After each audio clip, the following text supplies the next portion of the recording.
This is Optimal Living Daily episode 2293, You Are More Than Your Anxiety, by Amy Brinton with alifeinprogress.ca, and I'm Justin Malik. Welcome back to Optimal Living Daily, or the OLD podcast. This is where I read to you from some of the best articles I can find and get permission from, covering personal development or self-help, minimalism, productivity, and more. Like yesterday, we're talking about anxiety, which often can bring anxiety just by reading about it. And if that's the case for you, I'd urge you to remember that it's just a reaction to your thoughts. And towards the middle and end of the article, we'll hear some good strategies to consider for anxiety. So with that, let's get right to it and continue optimizing your life. You Are More Than Your Anxiety, by Amy Brinton with alifeinprogress.ca. The colors, the feelings, the sounds, everything about my first anxiety attack is still so real. It was spring break and everyone else was at the beach, or so it felt. Social media was a regrettable source of envy for me at the time. And I was loading my 4 girls up for a trip to the library. All 4 heads of hair were done in simple, yet still somehow difficult ponytails. Everyone had been offered a snack to fill in the gap before lunch, and they all had 2 matching shoes on their feet, an exhausting accomplishment for me that day. I began buckling the youngest into her car seat when the symptoms washed in and consumed me. I wasn't sure what was happening, so I ran inside to the couch and then to the bathroom. Surely I was having an odd case of the stomach flu or a heart attack. I wasn't sure. I just remember breathing and trying to make sense of what was happening. My second oldest, the ever watchful one, came into the house to check on me.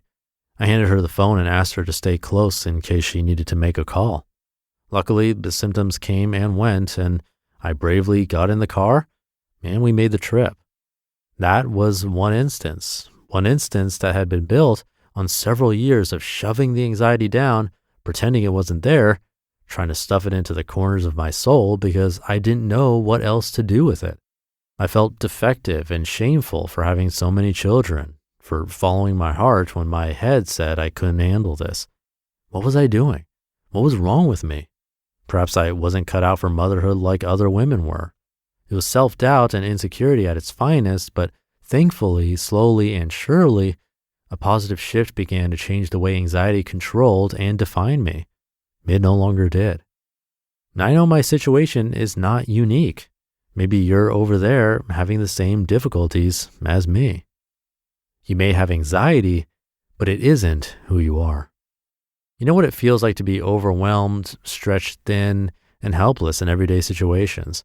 The busyness, demands, expectations, they all weigh down on you and threaten to consume you each and every day. It's real. And you and I both know that we can either let anxiety chew us up and spit us out, or we can face it. We can stop pushing it down and slowly offer ourselves the grace and patience we need to start owning it instead of letting it trap us in its nasty web of hopelessness. I've been able to regain my life. It now feels full, happy, and manageable again.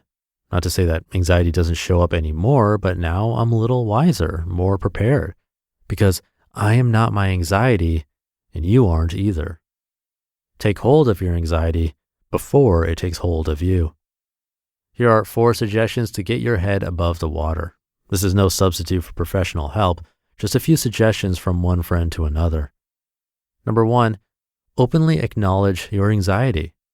There's evidence that shows teaching children to label their emotions is highly beneficial. The same holds true for us adult people too. A new brain imaging study by UCLA psychologists reveals why verbalizing our feelings makes our sadness, anger, and pain less intense. Don't push it down. Don't deny it. Face it and acknowledge that it's real and it's there. It's always the first step to healing. Number 2, let good enough be enough. I've done my fair share of keeping up with the Joneses, and I don't even like them. Us women in particular like to strive for the "we've got it all together" look, and then once we get there, like we actually do appear to have it together, we worry that people are judging us for having it together. Stop it. What a worthless waste of our energy. Slow it down. Take the simpler road. We don't have to do it all, and we don't have to be it all. Who we are and what we have to offer right now is enough. Let it be so. Number 3, care for yourself. I can drive this one home to help soothe so many difficult situations in life. It's important. 2 of the most vital things I have done to control my anxiety have been to develop a regular writing routine, it sets me free, and exercise. Not just a walk around the block kind of exercise, but the pounding my feet on the pavement, running my heart out kind that leaves me sweaty and thankful to have a heartbeat. Do what works for you, but do something. And number 4, ask for help. Perhaps this is the most vital point when we're really in the trenches of anxiety. I can't tell you what kind of help you need, but if you listen to your heart, you'll know. Perhaps you need a long talk with a dependable friend. You need to make that appointment to see the therapist. You need to schedule in some hours for someone to take your kids. You're going to call in that cleaning company and have no shame. Whatever you need, it's okay to ask for it. Anxiety is here to teach us something. Learn from your anxiety. What is your anxiety telling you? It can teach us that we're stronger than we think. It can help us understand that we can do hard things. It might be forcing us to slow down and take better care of ourselves. Anxiety doesn't have to define us, but we can use it to tune into ourselves with more self-awareness and self-compassion. You just listened to the post titled, "You Are More Than Your Anxiety" by Amy Brinton with alifeinprogress.ca. Thank you to Amy.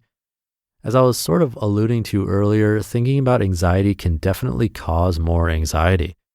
Dwelling and researching anxiety on Google can have the same effect. If you're trying to constantly push it down, that's probably the worst thing you can do for yourself. But these tips are really things that can help. As I mentioned yesterday, of course, seeing a licensed professional is always a good idea and a great place to start because they can give you some more specific exercises and things to try, or even books to read that could work best for you in your case. But there are some other great ideas here as well. Instead of trying to suppress it, which really is going to make it worse, openly acknowledging it and caring for yourself will almost certainly be a step in the right direction. It worked for Amy. Hopefully it can work for you too.